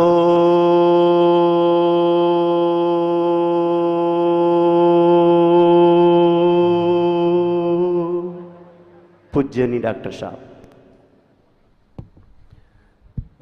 कमर सीधी कर लें, दोनों हाथ गोद में रखें। प्रार्थना करें कि हमारी बुद्धि सन्मार्ग की ओर चले। प्रसविता सविता, प्रसव करने के कारण ब्रह्मांड जहाँ से जन्मा वो है सूर्य भगवान। और वो सूर्य भगवान का जब तेज हमारे ऊपर प्रकाशित होता है तो उन्हीं के माध्यम से हमको सद्बुद्धि मिलती है और सही मार्ग पर चलने की प्रेरणा मिलती है। वो सूर्य भगवान हमारे गायत्री माता के देवता हैं। गायत्री मंत्र का देवता अगर कोई है तो सूर्य भगवान। ऐसे सूर्य भगवान का हम ध्यान करते हैं ताकि वो गायत्री माता की शक्ति को हमारे अंदर आने की प्रेरणा दें। गायत्री माता की जब सद्बुद्धि सन्मार्ग वाली प्रेरणा हमारे अंदर आएगी तो हम अंदर से बाहर तक बदलते चले जाएंगे। उसका अर्थ आप सबको मालूम है, फिर भी एक बार मैं चाहूँगा कि आप सब मेरे साथ साथ दोहराएं। उस प्राण स्वरूप, सुख स्वरूप, दुखनाशक, श्रेष्ठ, तेजस्वी, पापनाशक परमात्मा के दिव्य तेज को हम अंतरात्मा में धारण करें। वह देव स्वरूप परमात्मा हमारी बुद्धि को सन्मार्ग की ओर प्रेरित करे। ओम भूर्भुवा स्वाहा तत्सवितुर्वरेण्यं भर्गो देवस्य धीमहि धियो यो नः प्रचोदयात्। ओम गुरुर्ब्रह्मा गुरुर्विष्णु गुरुरेव महेश्वरः गुरुः साक्षात् परब्रह्म तस्मै श्री गुरुवे नमः। अखंडमंडलाकारं व्याप्तं येन चराचरं तत्पदं दर्शितं येन तस्मै श्री गुरुवे नमः। मातृवत् लालयित्री च पितृवत् मार्गदर्शिका नमोस्तु गुरुसत्तायै श्रद्धा प्रज्ञायुताचया श्रद्धा प्रज्ञायुताचया। हमारे बीच में परम पूज्य गुरुदेव परमन्या माता जी की सूक्ष्म चेतना विद्यमान है। उसी की उपस्थिति में यहाँ बैठे सभी देवतुल्य भाइयों, देवी स्वरूपा बहनों, शक्ति स्वरूपा माताओं, निमाड़ मालवा अंचल के करीब करीब आसपास के 10-12 जिलों से, इंदौर से, सब जगह से आए हुए हमारे प्राणवान भाइयों, इस प्राण प्रतिष्ठा महोत्सव के लिए अपना सब कुछ लगा देने वाले, अपना समय, श्रम, अपना पुरुषार्थ, अपनी प्रतिभा, अपना ज्ञान, अपना धन संपदा लगा देने वाले हमारे भाइयों बहनों, आप सबको थोड़ा सा निमाड़ी में बात करने का मन है। सबई भाई बहन नक राम राम बोलो। निमाड़ की एनी भूमि पर आयन मक अन તમારી જીજી का ખૂબ જ પ્રસન્નતા हुई। यो ओंकारेश्वर तीर्थ एक सिद्ध क्षेत्र है। मन पूज्य गुरुदेव साक्षात महाकाल का रूप में यहाँ विराजमान है। ये बहुत बड़ी बात इसमें निमाड़ी भाषा में कही है कि साक्षात महाकाल परम पूज्य गुरुदेव विराजमान है। इसलिए आप मान के चलना कि साक्षात शांति कुंज और गायत्री तीर्थ और गुरुदेव परम पूज्य गुरुदेव नर्मदा के गंगा के किनारे से आके नर्मदा के किनारे आके विराजमान होने जा रहे हैं। माँ नर्मदा की गोद में मानधाता ओंकार पर्वत की छाया में विराजमान गायत्री शक्तिपीठ है। यहाँ आवण वाला समय में भाई बहन होन नौ दिन और 5-5 दिन की साधना सत्र करना लोग एना शक्तिपीठ पर आवक हमारो आसो मन करज कि एनी निमाड़ की भूमि पर पछी बार बार आईन सभी भाई बहन नखो मिला यो का सीधा सच्चा लोग नम श्रद्धा અને ભક્તિ ખૂબ જ છે। फिर से सभी भाई बहन हमारा अंजी जी का प्यार भरेल आशीर्वाद અને राम राम। भाइयों बहनों, परम पूज्य गुरुदेव परमन्या माता जी दिखने में 2 थे पर अलग अलग दिखाई पड़ते थे काया में, पर अंतरात्मा से, मन से दोनों शक्ति और शिव का स्वरूप थे। परम पूज्य गुरुदेव का हृदय माँ का हृदय था, परमवंदनीय माता जी के हृदय में पिता निवास करता था। दोनों एक दूसरे के पूरक थे। हमने बहुत नज़दीक से उनको देखा है। हमको और जीजी को वहाँ गए को 35 साल हो गए। जीजी तो उसी घर में जन्मी, उसी घर में पली बड़ी, फिर मेरे पास आई और हमारे साथ साथ करीब हम लोग शादी के बाद हम लोग करीब 5-6 साल साथ रहे। और उसके बाद फिर गुरुदेव माता जी का बुलावा आया तो हम लोग वहाँ चले गए। हमने देखा कि गुरुदेव के मन में उमंग थी कि जैसा जीवन उन दोनों ने जिया है ऐसा जीवन जीने वाले कोई मर्जीवड़े उनको मिलेंगे क्या। गुरुदेव ने कुछ संभावनाएं देखी, कुछ उम्मीदें देखी, कुछ देखा होगा शायद, तो उन्होंने हम लोगों को चुना और हम लोगों को चुनने के बाद उन्होंने काम सौंपा। जीजी को काम सौंपा। नारी जागरण के क्षेत्र में जो काम कर रही बहनें थीं, उनको ढेर सारी जो बहनें थीं उनका शिविर चलता था, उनकी कार्य योजना चलती थी, उसके बारे में उनको शिक्षण देने का और उनके साथ साथ काम करने का। आज जीजी के मार्गदर्शन में पूरा नारी जागरण अभियान चलता है और ये परमवंदनीय माता जी की प्रेरणा थी, परमवंदनीय माता जी की शक्ति थी कि वंदनीय माता जी ने जिस तरह से जीजी ने बताया अभी 1941, 42, 43, 44 और उससे लेकर के आगे तक ये नारी मंडल चलाया था, वो नारी मंडल को आगे बढ़ाया। आगे बढ़ाते बढ़ाते देव कन्याओं के शिविर लगे, देव कन्याओं के बाद ब्रह्मवादिनी बहनों का प्रशिक्षण हुआ। आज भी जीजी के मार्गदर्शन में ढेर सारे स्थानों पर 5-5 बहनों के दल जाते हैं। और आज जब हमारे महात्मा लोग, हमारे महामंडलेश्वर लोग कहते हैं कि नारी गायत्री नहीं बोल सकती, नारी कर्मकांड नहीं करा सकती, नारी मंच पर नहीं बैठ सकती, उस स्थिति में मित्रों हमने ब्रह्मवादिनी बहनों को मंच पर बिठा करके उनके माध्यम से लोगों को दीक्षाएं दिलवाई हैं, कर्मकांड कराए हैं, संस्कार कराए हैं। ये हिम्मत केवल वंदनीय माता जी की थी, परम पूज्य गुरुदेव की थी और जीजी की थी, जिन्होंने कि इस काम को करके दिखाया। मित्रों, परम पूज्य गुरुदेव जब भी कोई घटना घटती थी नारी से रिलेटेड, नारी से संबंधित, कि कहीं कोई कन्या को जला दिया गया, कहीं बहू को जला दिया गया, कहीं कोई बहू घुटन को सहते सहते आत्महत्या कर बैठी, या कहीं कोई ऐसी घटनाक्रम पेपर में आती थी तो गला रुंध जाता था उनका, गला रुंध जाता था, रो पड़ते थे कई बार गुरुदेव। हमने नज़दीक से, बहुत नज़दीक से देखा है, गुरुदेव के लेखन को देखा है, गुरुदेव के लेखन की भाव संवेदना को देखा है। गुरुदेव ने अपने महाप्रयाण से 3 साल पहले 2-3 किताबें लिखी, महाक्रांति धर्मी साहित्य पूरा लिखा, पर उसमें जो 2-3 किताबें लिखी उसको बार बार पढ़ के सुनाया, हमसे सुनाने को कहा और बार बार कहा कि इन किताबों को ये मान के चलना, इसकी एक एक अक्षर, इसका एक एक अक्षर आने वाले युग का संविधान बनेगा। सत्युग की वापसी, भाव संवेदना की गंगोत्री, परिवर्तन के महान क्षण, नारी शक्ति का अभ्युदय, ये किताबें 3-4 किताबें ऐसी हैं भाइयों बहनों जिससे कि आने वाले ज़माने का स्वरूप क्या होगा। आज जितनी भी समस्याएं आ रही हैं इन सबको गुरुदेव ने देख लिया था। गुरुदेव ने कहा कि अश्लीलता, कामुकता इतनी बढ़ गई है कि नारी के प्रति लोगों की दृष्टि ऐसी खराब होती चली जाएगी कि क्या से क्या हो जाएगा और जंगल राज जैसी रीति नीति बचने लगेगी। वो आप देख रहे हैं, आप देख रहे हैं कि हमारे घर के ही लोग या हमारे घर पर नज़र रखने वाले कोई बुरे लोग हमारे घर की बच्ची के ऊपर, हमारे घर की युवती के ऊपर, हमारी बहन के ऊपर, हमारी माँ के ऊपर, किसी के ऊपर बुरी नज़र डाल करके कैसे गलत गलत काम कर बैठते हैं, कितना दरिंदगी भरा काम कर बैठते हैं, कैसे हवानियत भरा काम कर बैठते हैं। ऐसे में गुरुदेव ने कहा भाव संवेदना का जागरण होगा। भाव संवेदना का जागरण करने के लिए नारी शक्ति आगे आएगी और नारी शक्ति नेतृत्व हाथ में लेगी। दिल्ली में नेतृत्व हाथ में ले लिया है, दिल्ली में अकेले नहीं, सारे महानगरों में, बम्बई में, इंदौर में, खंडवा में, ग्वालियर में और ऊपर देखें तो सारे महानगरों में जगह जगह प्रदर्शन हो रहे हैं और जगह जगह पुलिस वाले बेबस हैं, विवश है, कुछ नहीं कर पा रहे। वो कहते हैं कि भाई हम इस भीड़ के सामने क्या करें। जब जनता जग के खड़ी हो जाएगी तो जनता के सामने कोई कैसे कह सकेगा कि भाई ये जो कुछ भी हुआ है सही हुआ, नहीं, जो कुछ भी हुआ गलत हुआ है, हम मानते हैं इसको। पर सबसे पहले जन जागृति जरूरी है और वो जन जागृति पैदा करने का काम परम पूज्य गुरुदेव ने अपने साहित्य के माध्यम से किया। उन्होंने कहा जब तक भाव संवेदनाएं नहीं जागेंगी, आदमी के अंदर सोया हुआ भाव संवेदनाओं का सरोवर सूख करके तेजाबी तालाब बन गया। इस तेजाबी तालाब को सुखाना और इसकी जगह एक भाव संवेदना की गंगा पैदा करना, यह आज की सबसे बड़ी आवश्यकता है। और जब तक ये नहीं होगा तब तक मित्रों समाज में सत्युगी वातावरण नहीं आएगा। सत्युगी वातावरण लाने के लिए हमें नारी मात्र के प्रति माता का स्वरूप पैदा करना पड़ेगा। इसलिए परम पूज्य गुरुदेव ने गायत्री माता को जीवंत किया। परम पूज्य गुरुदेव आर्य समाजी थे, 25 साल तक आर्य समाज के प्रधान रहे, मथुरा चौक आर्य समाज के।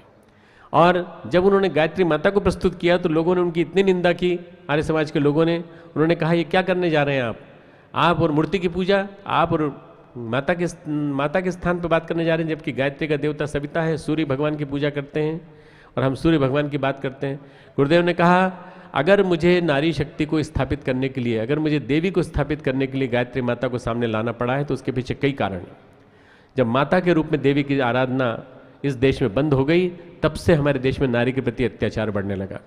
मैं माता के रूप में देवी को स्थापित करना चाहता हूँ, नारी शक्ति को स्थापित करना चाहता हूँ, और मैं चाहता हूँ यत्य नारस्तु पूजनते रमनते तत्र देवता, यहाँ देवता रमण करें, इसके लिए नारी शक्ति को देवी के रूप में स्थापित करना पड़ेगा। मित्रों, गायत्री माता को गुरुदेव ने स्थापित ही नहीं किया, बल्कि घर घर में, गांव गांव में पहुंचा दिया। आज आप हर गांव में, हर घर घर में देख सकते हैं, एक आदिवासी के घर में भी, हर एक के घर में आपको चित्र मिलेंगे, गायत्री माता के चित्र मिलेंगे। ये गायत्री माता है कौन आखिर, कहाँ से आई? गायत्री माता वेदों की माता है। वेद वहाँ से पैदा हुए हैं जहाँ से वेदों की जननी है, और गायत्री मंत्र के माध्यम से ये घर घर में, जन जन में एक तरह से अलग जगाती हुई, अध्यात्म चेतना का अलग जगाती हुई, प्रवेश करती हुई आती हैं। गायत्री माता वास्तव में मौजूद है क्या? परम पूज्य गुरुदेव से हम लोगों ने पूछा, गुरुदेव गायत्री माता है क्या? गुरुदेव ने कहा कोई शक है तुमको, असमंजस है? मैंने कहा नहीं गुरुदेव, असमंजस नहीं है, पर हमने सुना है कि गायत्री और सावित्री दो पत्नी थीं ब्रह्मा जी की, उनमें से एक गायत्री और सावित्री, और इन दोनों की कहानी है, पौराणिक कथा है। बेटा वो पौराणिक कथा है। कोई गायत्री जो है वो आदिशक्ति है, वो हमारे अंदर विराजमान है, कुंडलिनी शक्ति है, प्राणाग्नि है, हमारे अंदर विराजमान है, हम सब के अंदर है। यदि हम सब के अंदर से वो प्राण शक्ति को निकाल देंगे तो हम सब निष्प्राण हो जाएंगे। इसलिए सबसे पहले अपने अंदर की प्राण शक्ति को पहचानो, यही तुम्हारी गायत्री है, यही प्राण है, और यही प्राणाग्नि जो है अंदर से जब जागृत होने लगती है, तुम्हारे अंदर की गायत्री जब जागृत होने लगती है गायत्री मंत्र के माध्यम से, तो यही गायत्री तुम्हें देवी देवता बना देती है। आज मित्रों, सारे संसार में देवी देवताओं की कमी हो गई, देवी देवता कम हो गए, और पेट प्रजनन के लिए जीवन जीने वाले लोग ज़्यादा हो गए। खाना और बच्चे पैदा करना, खाना और बच्चे पैदा करना, इसके अलावा कोई और इच्छा आपकी नहीं, हमारी कोई इच्छा नहीं है। हमको नौकरी मिल जाए, हमको खाना पीना मिल जाए, बस इसके अलावा कोई इच्छा नहीं। मित्रों, गायत्री परिवार एक ऐसा संगठन है जिस संगठन ने देव मानवों की जमात खड़ी कर दी, देव नारियों की, देवियों की और नारियों की एक ऐसी जमात खड़ी कर दी जिसमें कि न जाने कितनी शक्तियाँ, न जाने कितनी शक्ति स्वरूप नारियाँ घर घर, स्थान स्थान पर जाके गुरुदेव का ज्ञान बांटती हैं, घर घर जाकर के लोगों को चिंतन चेतना से अनुप्राणित करती हैं, गुरुदेव की चेतना से, वंदनीय माता जी की शक्ति से अनुप्राणित करती हैं। ये परम पूज्य गुरुदेव और वंदनीय माता जी का सम्मिलित पुरुषार्थ, इसको आप ये कह सकते हैं अर्ध नारी नटेश्वर, शिव और पार्वती का युग्म। जैसे महाकालेश्वर में होने जा रहा है कि ममलेश्वर महादेव इधर, ओंकारेश्वर महादेव उधर, और एक शक्ति की कमी थी तो गायत्री शक्तिपीठ आकर स्थापित हो रहा है, तो शक्ति आ गई यहाँ पर। अब देवी शक्ति आकर विराजमान हो रही है, तो देवी शक्ति के आने के बाद अब ओंकारेश्वर तीर्थ पूर्ण हो गया है। अब मानदाता ऋषि को भी प्रसन्नता होगी, और आद्य शंकराचार्य को भी प्रसन्नता होगी, और ओंकारेश्वर महादेव को भी प्रसन्नता होगी कि मेरे साथ ये शक्ति यहाँ साक्षात विराजमान है। ऐसे परम पूज्य गुरुदेव और वंदनीय माता जी का युग्म दोनों ने मिलकर के गायत्री को जन जन के बीच में फैलाया, जन जन के बीच में फैलाया। उन्होंने कहा गायत्री माँ की उपासना करो। गायत्री माँ कैसी है? बहुत सुंदर है, 16 वर्षीय, 16 वर्षीय सुंदरी, और उसके नक्शिक सौंदर्य ऊपर से लेकर नीचे तक सुंदरता से भरा हुआ। इस सुंदरता को अपने अंदर भर लो, भगवान के प्रति सौंदर्य का भाव, सच्चिदानंद। ये सौंदर्य भोगने वाला सौंदर्य नहीं है, ये नारी के प्रति रमणी का, कामनी का, भोग्या का भाव ना हो, बल्कि मात्र सत्ता का भाव हो। आपके मन में वही उदाहरण आना चाहिए जो शिवाजी के सामने आया था। शिवाजी के सामने जब एक मुस्लिम युवती को लाया गया और कहा कि ये आपके लिए लाई गई है, तो उन्होंने कहा माँ ये तो आपके लिए गलत हो गया, आप जैसे मैं तो चाहता हूँ कि आप मेरी माँ के स्थान पे स्थापित हों, और काश आपका पुत्र मैं होता तो मैं ऐसा ही सुंदर होता, पर मैं क्या करूँ, मैं इतना सुंदर नहीं हूँ, मैं कुरूप हूँ। माँ का रूप, हर नारी में रूप तुम्हारा पंकज सा मुस्काता है, हर शक्ति में रूप तुम्हारा पंकज सा मुस्काता। ऐसा नारी का रूप, जिस उस नारी के रूप को देख करके ऐसा मन में लगे कि माँ भगवती सामने खड़ी है। ये फिल्मी स्टार नहीं है, हीरोइन नहीं है, ये मॉडल नहीं है, ये कोई ऐसी नहीं है जिसके लिए मुझे रमण करने का, जिसके लिए भोग करने का मेरे मन में इच्छा पैदा हो। हर नारी के प्रति नर की दृष्टि बदलनी पड़ेगी। मित्रों, जब ये दृष्टि बदलेगी, आध्यात्मिकता का वातावरण बनेगा, तो विभिन्न प्रकार के जो अत्याचार आज घट रहे हैं वो अत्याचार घटना कम होंगे। इसलिए ज़्यादा जरूरी है कि गुरुदेव माता जी के तत्व दर्शन को हम जन जन तक पहुँचाएंगे। गुरुदेव ने गायत्री माता क्यों स्थापित किया? गायत्री माता हंस पे विराजमान है। हंस पे विराजमान होती हैं इसलिए कि हंस जो है वो सफ़ेद है, नीर क्षीर विवेक का प्रतीक है। दूध और पानी को अलग कर देता है और परंपराओं की तुलना में विवेक को महत्व देता है। ट्रेडिशंस की तरफ नहीं जाता, फालतू की परंपराएं, हमारे यहाँ तो परंपरा ये रही है, हमारे यहाँ परंपरा ये रही, नहीं, परंपरा नहीं। आज विवेक क्या कहता है, विजडम क्या कहती है, बुद्धि क्या कहती है, सद्बुद्धि क्या कहती है, बुद्धि की तुलना में आज की परिस्थितियों में क्या निर्णय लिया जाना चाहिए, ये विवेक, निरीक्षित विवेक जिंदा रहेगा। ऐसे व्यक्ति के ऊपर गायत्री माता आके विराजमान हो जाएगी।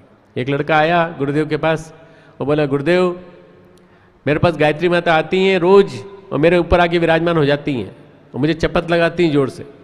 तो गुरुदेव ने कहा, बेटा वो 2 चपत लगाती हैं तो मैं तुझे 4 चपत लगाऊंगा। तुझे मालूम है गायत्री माता किसके ऊपर विराजमान होती है? तो बोले, हाँ गुरुदेव, आपने फोटो बनाया उसमें वो हंस के ऊपर विराजमान होती है। तो बोले, बेटा तू हंस बना क्या, तू तो बेवकूफ़ रहा, तेरे को समझ में नहीं आता। हंस के ऊपर विराजमान तो एक अलंकारिक सौंदर्य, अलंकारिक विवेचन है। इसका मतलब ये होता है कि हंस जैसे बन जाओगे तो गायत्री की चिंतन चेतना तुम्हारे अंदर आ जाएगी। और गुरुदेव ने उसके बाद उसको भगाया वहाँ से कि पागल जैसी बातें अब आगे मत करना। कभी किसी के ऊपर आके गायत्री माता बैठेगी तो तू अपने आप को ये मान के चलना, सबसे पहले हंस बनना पड़ेगा, हंस बनना पड़ेगा। हंस यानी साधक, हंस यानी सामने वाले के लिए दृष्टि बहुत अच्छी होनी चाहिए, ऐसी सौम्यता से भरी होनी चाहिए जैसी दृष्टि अर्जुन की थी जब वो स्वर्गलोक में गए थे। उर्वशी को प्रस्तुत किया गया उनके सामने और उर्वशी ने उनके सामने कहा कि मैं तुमसे शादी करना चाहती हूँ, मैं तुमसे विवाह करना चाहती हूँ। तो उन्होंने कहा कि माँ, अगर आप विवाह करना चाहती हैं तो मैं आपको किस लिए करना चाहती हूँ? बोले, तुम बहुत सुंदर हो, तुम बड़े युवक हो, तुम बड़े अच्छे हो। तो बोले, काश ऐसा ही है माँ, तो आप मुझे बेटे के रूप में स्वीकार कर लें। आप ये चाहती हैं कि आपका बेटा मेरे जैसा होता तो मैं आपको मुझे स्वीकार कर ले, मैं आपका बेटा बनने को तैयार हूँ। ऐसे पराक्रमी युवा, ऐसे पराक्रमी लोग, ऐसे लोग जब पैदा होने लगेंगे ज़्यादा से ज़्यादा, और पैदा करने वाली होती कौन है? नारी। नारी सुसंतानों को जन्म दे देगी, सुसंस्कारी संतानों को जन्म देगी, तो देखते देखते वातावरण बदलता चला जाएगा। मित्रों, आज जो वातावरण खराब हो रहा है ऐसे लोगों की वजह से हो रहा है जिनको कि गंदा वातावरण मिला है। अदृश्य जगत प्रदूषित है, परोक्ष जगत प्रदूषित है। इस परोक्ष जगत के प्रदूषण को रोकने के लिए गुरुदेव ने गायत्री माता को माँ के रूप में प्रस्तुत किया और कहा, विवेक को स्थापित करो। विवेक यानी प्रज्ञा, विवेक यानी ज्ञान, विवेक यानी अंदर से पैदा होने वाला ज्ञान कि हमें क्या सही चीज़ है, क्या गलत है, हम छांट लें, अलग कर दें। सामने रखा है दूध पानी, तो दूध और पानी को हंस अलग कर देता है, ऐसे हम भी दूध और पानी को अलग कर दें। हम कीड़े मकोड़े नहीं खाएं, हम केवल खाएं तो मोती चुगे और कुछ नहीं। मोती जब चुगता है हंस तो वो सत्प्रवृत्ति अपनाता है, सत्प्रवृत्तियों को अपनाए, दुष्प्रवृत्तियों को ना अपनाए। आपके सामने कई गंदी चीज़ें आती हैं, कई गंदी फिल्में आती हैं, कई गंदे चित्र आते हैं, मत देखिए उनको, आप अच्छी चीज़ों को देखिए। माँ का चित्र दिखे, भगवान का चित्र दिखे, सबका चित्र दिखे, तो माँ को देखिए। कोई स्त्री का चित्र दिखे, नारी का चित्र दिखे, उसमें भी माँ को देखिए। ये दृष्टि आपको विकसित करनी पड़ेगी। तो पहली दृष्टि अपनी। दूसरा, वैराग्य की दृष्टि। माँ गायत्री के हाथ में कमंडल है, कमंडल यानी वैराग्य। वैराग्य किससे? वैराग्य जितने प्रकार की हमारी नेगेटिविटी है, हमारी नकारात्मकता है, निषेधात्मकता है, गलत वृत्तियां हैं, झूठ बोलना है, कड़वा बोलना है, गंदा खाना है, जो आज का ये फास्ट फूड और ये सब आ गया, ये सब खाना, इन सब चीज़ों से वृत्ति। लोग कमंडल का मतलब समझ लेते हैं कि हिमालय चलना पड़ेगा, सब कुछ छोड़ छाड़ के लंगोटी पहन के जाना पड़ेगा। नहीं, हिमालय जाने का मतलब ये नहीं होता। वैराग्य का मतलब ये नहीं होता। वैराग्य का मतलब होता है उन सब चीज़ों को छोड़ना जिनको आपके जीवन में जरूरी नहीं है, जिनसे आप नेगेटिव की आप नीचे गिरते चले जाते हैं, जिनसे आपका पतन होता है। उन पतन की वृत्तियों से आपको ऊपर उठना है तो आपको अपने जीवन में अच्छाइयों को धारण करना पड़ेगा। इसलिए कमंडल वैराग्य का प्रतीक। उदासीनता से मुक्ति, हमेशा प्रसन्न रहेंगे। ईर्ष्या से मुक्ति, किसी के प्रति ईर्ष्या नहीं करेंगे, प्रेम करेंगे। जलन से मुक्ति, गुस्से से मुक्ति, क्रोध नहीं करेंगे पत्नी के प्रति। जरा सर खाने में नमक ज़्यादा पड़ गया तो लड़ पड़ते हैं जरा सी बात पे। तो गायत्री माता से कम यही सीखो, उनके हंस से ये सीखो और उनके जो हाथ में कमंडल है उससे सीखो कि हम आज से वैराग्य लेते हैं इन सब चीज़ों से। फालतू की चीज़ें नहीं रखेंगे, अच्छी चीज़ें रखेंगे। दूसरा हाथ है उनके हाथ में किताब है। किताब यानी ज्ञान। हम ज्ञान की आराधना करेंगे, ज्ञान की साधना करेंगे। परम पूज्य गुरुदेव ने जीवन से शुरुआत से ज्ञान की साधना की। वंदनीय माता जी ने भी उस काम को हाथ में लिया जब गुरुदेव हिमालय पे गए। वंदनीय माता जी ने भी अखंड ज्योति का संपादन किया, और अखंड ज्योति का संपादन मेरे पास जब 94 में आया तो वंदनीय माता जी के हाथों से मुझे मिला। मित्रों, वंदनीय माता जी एक बहुत बड़ी चिंतक थी, मनीषी थी। गुरुदेव के तेज को, गुरुदेव की शक्ति को, गुरुदेव ने जो उनको जो भी कुछ प्रताप दिया था वो सब धारण किया था। और मुझे गुरुदेव के जीवन के अंतिम समय याद है जब गुरुदेव के 24-25 दिन महासमाधि के रह गए थे, जब गुरुदेव शांत मुद्रा में लेटे रहते थे तो बार बार एक ही बात कहते थे, वंदनीय माता जी सती हैं, माता जी सती हैं और शक्ति का रूप है, शक्ति का रूप है। इनकी बात 4 साल तक पूरी तरह से मानना, शब्दशः मानना। तुम देखना कि माता जी की शक्ति से मिशन इतना मजबूत होता चला जाएगा कि मैंने जो 24 लाख के 24 वर्ष के 24 अनुष्ठान किए थे उसकी तुलना में लगभग 1000 गुना तप ये माता जी का 4 साल का अनुष्ठान करेगा। और वहीं से मित्र देव संस्कृति दिग्विजय अभियान की पृष्ठभूमि बनी। सारे देश में, सारे विश्व में हजारों बड़े बड़े कार्यक्रम हुए, करीब 40 से ज़्यादा अश्वमेध यज्ञ हुए, और इसके माध्यम से मिशन बढ़ता चला गया। तो ये सारी शक्ति जो है परम पूज्य गुरुदेव जिस शक्ति के रूप से प्राप्त करते थे, उस शक्ति को वंदनीय माता जी को देके गए। वही वंदनीय माता जी हमारे लिए 4 साल तक 1991 से 1994 तक हमको शक्ति देती रही हैं, और वहीं से ये मार्गदर्शन की श्रृंखला निरंतर चली आ रही है। वही है शक्ति का स्रोत परम पूज्य गुरुदेव, परवन्य माता जी। प्रखर प्रज्ञाय विद्महे महाकालाय धीमहि तन्नः श्री राम प्रचोदयात्। सजल श्रद्धाय विद्महे महाशक्ति धीमहि तन्नो मां भगवती प्रचोदयात्। ये दोनों हमारी शक्ति के स्रोत हैं। बस इन्हीं दोनों के माध्यम से हम सारी शक्ति खींचते हैं और आप लोगों को बांट देते हैं। चाहे आप हमको बुआ जी कहो, चाहे फूफा जी कहो, चाहे भाई साहब कहो, चाहे जीजी कहो, चाहे डॉक्टर साहब कहो, चाहे शेलो जी कहो, हम रहेंगे वही कि वही जो हम आए थे। डॉक्टर साहब कहो तो डॉक्टर साहब हम हैं ही, जीजी कहो तो जीजी हैं ही, और हम दोनों मिलकर के वही काम करते रहेंगे। आजीवन मरते समय तक आपको शक्ति देते रहेंगे। गुरुदेव माता जी से उधार मांग के देते रहेंगे, पर आपके लिए कभी हाथ सकरा नहीं पड़ेगा, क्योंकि हम उसी शक्ति, आद्य शक्ति गायत्री के आराधक हैं जिसके आप भी हैं, पर उसके दर्शन को समझने के साथ। इसलिए गुरुदेव ने गायत्री माता के चित्र घर घर स्थापित कराया, गायत्री माता की मूर्ति हर शक्तिपीठ में स्थापित कराई, प्रज्ञापीठ में स्थापित कराई। कहने को तो ये तीर्थों में 24वां तीर्थ है जहाँ स्थापित हो रहा है, पर 2400 शक्तिपीठ पहले बने अपने, पहले 24 बने, फिर 240 बने, फिर 2400 बने। उसके बाद देखते देखते 2400 से बढ़ते बढ़ते अब 4500 करीब बन गए शक्तिपीठ। 4500 शक्तिपीठ, प्रज्ञापीठ भारत में और विदेश में जगह जगह स्थापित हैं। अब गायत्री चेतना केंद्र भी बन रहे हैं जगह जगह। मित्रों, गायत्री की चेतना ही सारे वातावरण को निर्मल बनाएगी। गायत्री की चेतना ही आपकी सारी मनोकामनाओं को पूरी करेगी। गायत्री में बड़ी शक्ति है। गायत्री में वैदिक शक्ति भी है और तांत्रिक शक्ति भी है, पर तांत्रिक शक्ति का उपयोग आपको करने की जरूरत नहीं, उसका उपयोग गुरु करता है। तो गुरुदेव कर रहे हैं और गुरुदेव कर चुके हैं, ऑलरेडी कर चुके हैं। गुरुदेव ने जो प्रयोग किए हैं वो उस जमाने के प्रयोग हैं जो वशिष्ठ विश्वामित्र के जमाने में हुए थे। इस युग में, इस कलयुग में वो प्रयोग जो त्रेता और द्वापर में हुए थे वो प्रयोग अभी किसी ने नहीं किए, वो केवल परम पूज्य गुरुदेव ने किए हैं, और वो गायत्री की साधना से किए हैं। किसी भी महामंडलेश्वर से, किसी भी आप बड़े संत से पूछ लीजिए, गायत्री के मामले में अगर कुछ आपसे किसी से पूछना हो तो कहाँ से पूछें, गायत्री के मामले में आगे बढ़ना हो तो किससे पूछें, तो कहते हैं आचार्य जी के साहित्य की तरफ जाओ, आचार्य जी के अनुयायियों की तरफ जाओ, शांति कुंज की तरफ जाओ, गायत्री तीर्थ की तरफ जाओ, तब तुमको पता चलेगा गायत्री की साधना कैसे करनी चाहिए। हमें नहीं मालूम, हम नहीं जानते, क्योंकि हमें तो पुरातन पंथी चिंतन सिखाया गया है कि गायत्री केवल ब्राह्मणों की है, केवल पुरुषों की है, नारियों की नहीं है। मित्रों, अगर नारियों की नहीं होती तो हमारे मिशन में इतनी सारी 10 करोड़ अगर गायत्री परिजन हैं तो उसके 60% नारियां हैं। 6 करोड़ नारियां हैं, 6 करोड़ नारियां। इन 6 करोड़ नारियों के लिए क्या किया जाए मित्रों, क्या कहा जाए? आपके हाथ में पूरे राष्ट्र की बागडोर है, आपके साथ जुड़ी हुई आपकी आने वाली पीढ़ी है। 65 करोड़ से ज़्यादा हमारे देश की आबादी युवा है। इस युवा आबादी में लगभग आधी से ज़्यादा हमारी बहनें हैं। इन बहनों और भाइयों को आने वाले युग के मार्गदर्शन को संभालना है। हमें भक्ति दो माँ, हमें शक्ति दो माँ। अगर आज हमको मांगना है तो भक्ति के साथ हम शक्ति दोनों का वरदान मांगे, कि भक्ति भी दो ताकि हम आपके चरणों में अपने आप को अर्पित कर सकें, अपना मस्तक अर्पित कर सकें। जैसा शहीद भगत सिंह ने और आज़ाद ने अपने मस्तक को काट के अर्पित कर दिया था, ऐसा हम भी अपने आप को अर्पित कर सकें अपने राष्ट्र के चरणों में। और वैसे ही हमें भक्ति दो और भक्ति के साथ शक्ति दो, हम काम कर सकें। अरे ऐसे नहीं मरना, हमको बीमार होकर के नहीं मरना, हमें वो बूढ़े होकर के नहीं मरना, हमें जवान होकर के जाना है यहाँ से। और जवानी जिंदगी भर रहेगी, चाहे 80 साल हो जाए, चाहे 85 साल हो जाए, 90 साल हो जाए, जवानी कभी जाएगी नहीं। गुरुदेव ने गाना, एक गीत गवाते थे अपने प्रवचनों में, बुढ़ापा आ गया कैसे, अरे बुढ़ापा आ गया कैसे, जवानी क्यों नहीं आई, जवानी क्यों नहीं आई। बस एक ही गाना होता था और उस गीत के बाद गुरुदेव का प्रवचन चालू हो जाता था। मित्रों, आपके ऊपर बुढ़ापा कहाँ से आ गया? पीठ में दर्द होता है, कोई बात नहीं, पीठ में दर्द हमारे भी होता है, जीजी को भी तकलीफ है, परेशानी थी, पर हम काम करते रहते हैं, निरंतर काम करते रहते हैं, हम लिखते रहते हैं, चलते रहते हैं, पढ़ते रहते हैं, बोलते रहते हैं, सब कुछ करते हैं, बुढ़ापा नहीं आया। तकलीफ हो सकती है। गायत्री सबसे बड़ी शक्ति क्या देती है? ब्रह्म वर्चस्व देती है।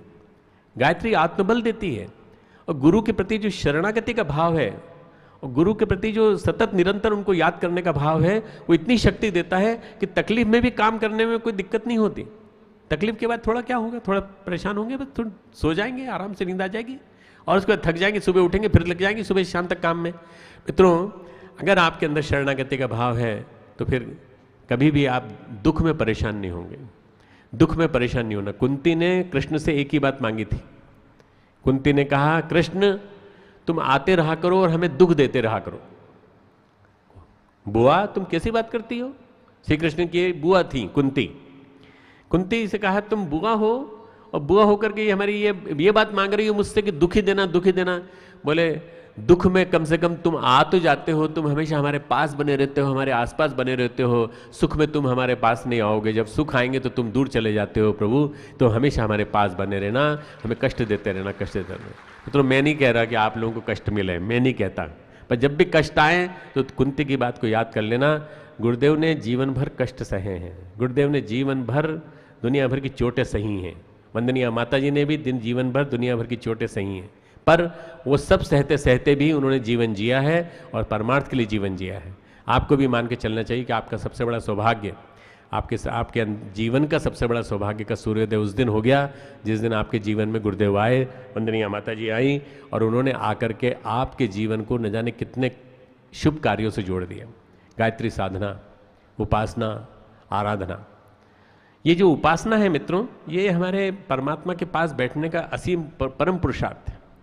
परमात्मा के पास बैठते तो हैं, पर परमात्मा जैसा बनने की कोशिश नहीं कर पाते हम।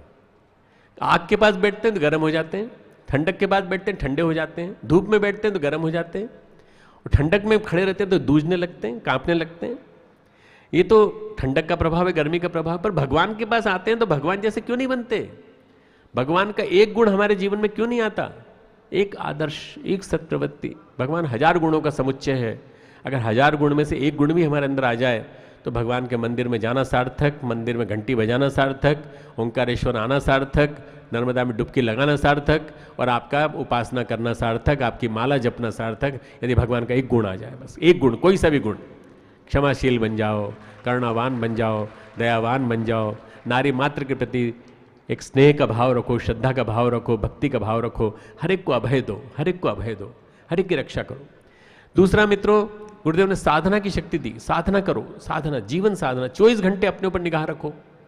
तुम्हारे जीवन, तुम्हारा इधर उधर गड़बड़ा तो नहीं रहा है। आज असंयम ने सारी की सारी चीज़ों को गड़बड़ाया है। खान पान का असंयम, हमारे इंद्रियों का असंयम, और हमारा ब्रह्मचर्य का जो गड़बड़ी हुई है, उस वजह से सारी की सारी परेशानियां पैदा हुई हैं। कामुकता बड़ी है, यौन स्वच्छंद यौनाचार बड़ा है, और अश्लील पोस्टर बड़े हैं।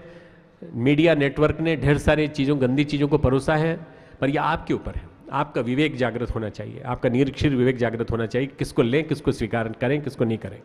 अगर आप नकार देंगे और आप सब मिलकर के एक अभियान चलाएंगे, जैसे कसराबाद में और हमारे बड़वानी क्षेत्र में शराब की फैक्ट्री खुलने की बात आई, तो हमारे लोगों ने उधर एक अभियान चलाया, चिट्ठी लिखी ढेर सारी, एक ने नहीं, 1000 ने नहीं, कम से कम 1-1.5 लाख लोगों ने चिट्ठी लिखी कि ये भट्टी या शराब की फैक्ट्री यहाँ खुली तो हम सारे के सारे लोग मिलकर के धरना देने के लिए भोपाल जाएंगे और मुख्यमंत्री के सामने धरना देंगे। मित्रों, मुख्यमंत्री को आना पड़ा कसराबाद और आकर के बयान देना पड़ा कि मैं शराब की भट्टी यहाँ क्या पूरे मध्य प्रदेश में कहीं नहीं खुलने दूंगा, शराब की फैक्ट्री कहीं नहीं खुलने दूंगा, कम से कम मध्य प्रदेश में फैक्ट्री नहीं खुल पाएगी। ये जनता का आक्रोश, ये अगर हम लोग चालू कर दें मित्रों, तो शराब का नशा नहीं होगा तो आदमी का असंयम नहीं होगा, मर्यादा में रहेगा। मर्यादा में रहेगा तो नारी के प्रति दृष्टि संयमित रहेगी। ये यदि अगर बात हो जाए मित्रों तो कितनी बड़ी बात है। ये हमको सोचना पड़ेगा। गुरुदेव की दी हुई सूत्रों की भाषा को हम समझने की कोशिश करें। जीवन साधना 4 तरह की, एक इंद्रिय संयम, एक समय संयम, टाइम मैनेजमेंट, समय का पालन करिए, हर चीज़ समय पे होगी। कल सुबह 5 बजे हम लोग अभिषेक करने जाएंगे, उसके बाद हम प्राण प्रतिष्ठा करेंगे, उसके बाद हम आपके पास 7 बजे आ जाएंगे। 7 बजे आके हम आपको गुरु दीक्षा देंगे और उसके बाद 7 से लेकर 9, साढ़े 9, 10 तक हम आपके बीच में रहेंगे। यहाँ पर यज्ञ चालू हो जाएगा। यज्ञ चालू होने के बाद आपका भोजन होगा, आपके साथ हम भोजन करेंगे। ये हमारा टाइम टेबल है जो हम बनाते हैं नियमित रूप से। आपके साथ भोजन करेंगे, आपके साथ बैठ के भोजन करेंगे, दिन भर आपके साथ मिलेंगे, शाम को दीप यज्ञ में भाग लेंगे और इंदौर चले जाएंगे। ये समय को बांधना, काल को पार्टी की तरह से बांध लेना, ये गुरुदेव ने सिखाया है हमको। समय प्रबंधन, समय का मैनेजमेंट, टाइम का मैनेजमेंट, ये करना आपको आना चाहिए। ऐसा नहीं कि अभी तो कहीं कर ही रिया हो तो हमारे गप मार ही रिया आपने। अच्छा, गप मारने के लिए जीवन मिला है? गप मारने के लिए जीवन मिला है? अरे गप मारने के लिए नहीं, स्वाध्याय करो उस पीरियड में, कुछ पढ़ो, अच्छा पढ़ो, अपना जीवन को महान बनाने के लिए श्रेष्ठ विचारों का उत्पादन करना सीखो।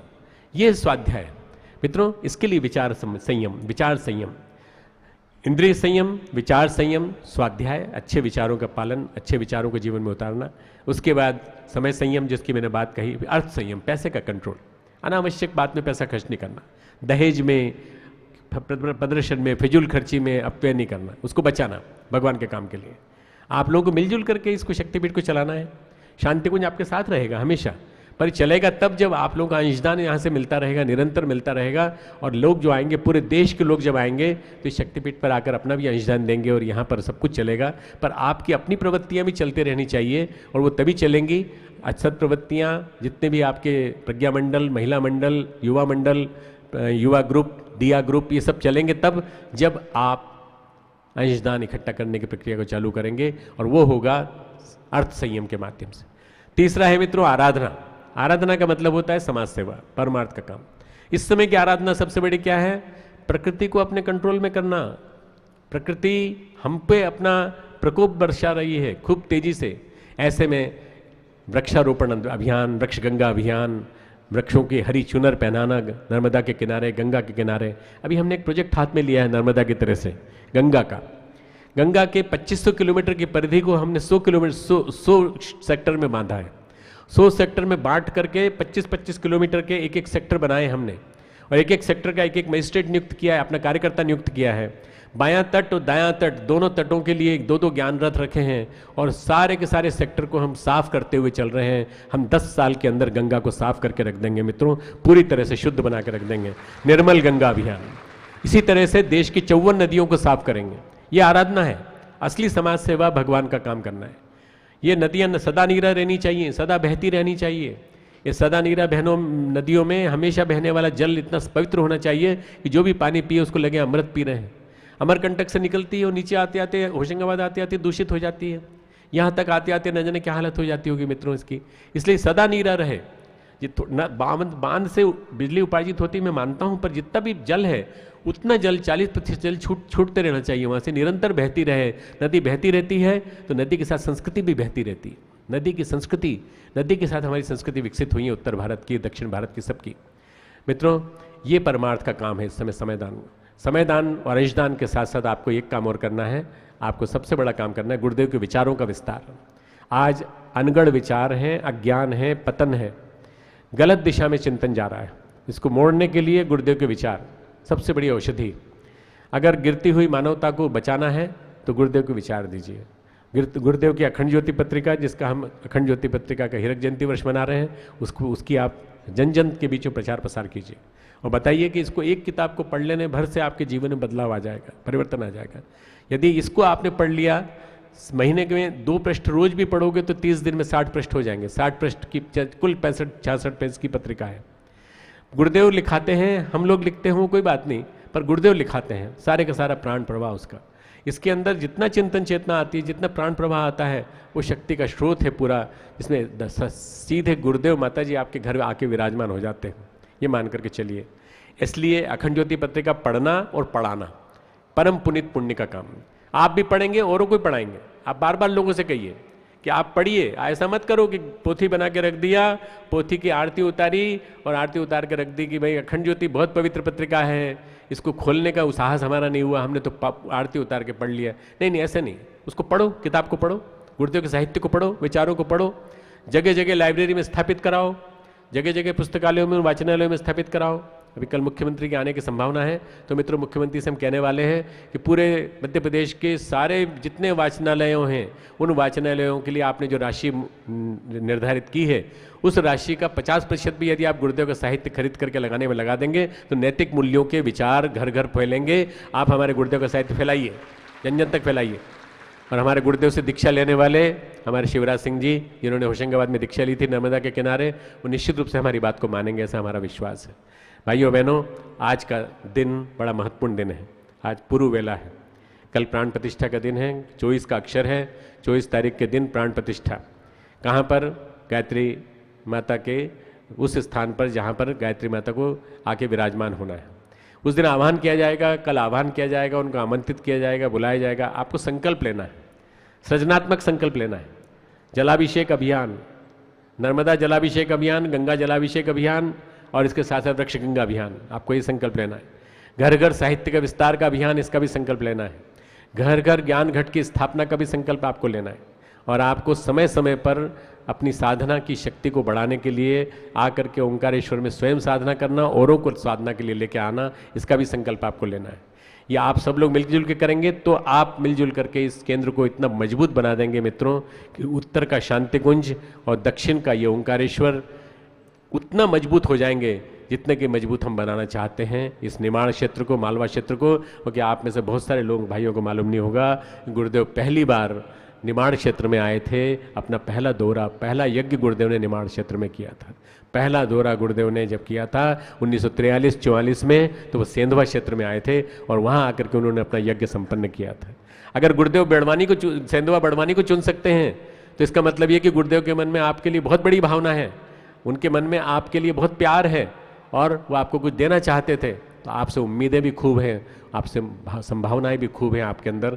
आप कर सकते हैं उसको, आप गुरुदेव को दे सकते हैं। गुरुदेव को क्या दे सकते हैं? भावनाएं, अपनी भावनाएं, भावनाओं का अर्पण।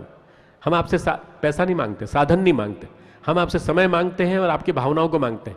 अब भावनाओं का अर्पण कीजिए और भावनाओं के माध्यम से, अपनी साधना के माध्यम से इस क्षेत्र को ऐसा शक्तिशाली बना दीजिए कि यहाँ पर देखते देखते वही वातावरण जो सिंघाजी के समय में था, जो हमारे यहाँ पे भजन गूंजा करते थे, उनके ऐसे ही गायत्री के भजन गूंजने लगे, ओंकारेश्वर के भजन गूंजने लगे। लोग आते हैं, अभी भी आते हैं, ओंकारेश्वर ढेरों की संख्या में आते हैं, पर अपनी गंदगी छोड़ जाते हैं, नर्मदा के किनारे सब चले जाते हैं, सब छोड़ के चले जाते हैं, स्नान करके चले जाते हैं। वो स्नान नहीं, भावनात्मक चेतनात्मक शक्ति में स्नान।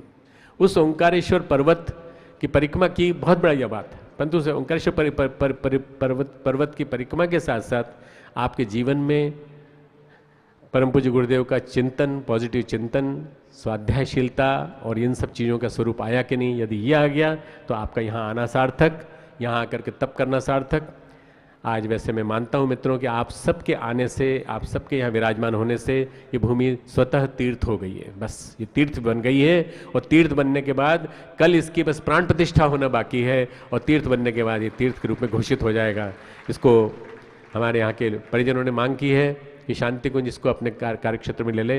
अभी हम परीक्षा करेंगे, आप लोगों की परीक्षा करेंगे, आप लोगों के मनोबल की परीक्षा करेंगे, आप लोगों की शक्ति की परीक्षा करेंगे। उसके बाद हम निर्णय लेंगे वहाँ जा कर के कि क्या किया जाए। इसको आपको संभालना है, संभालना अभी आपको ही है।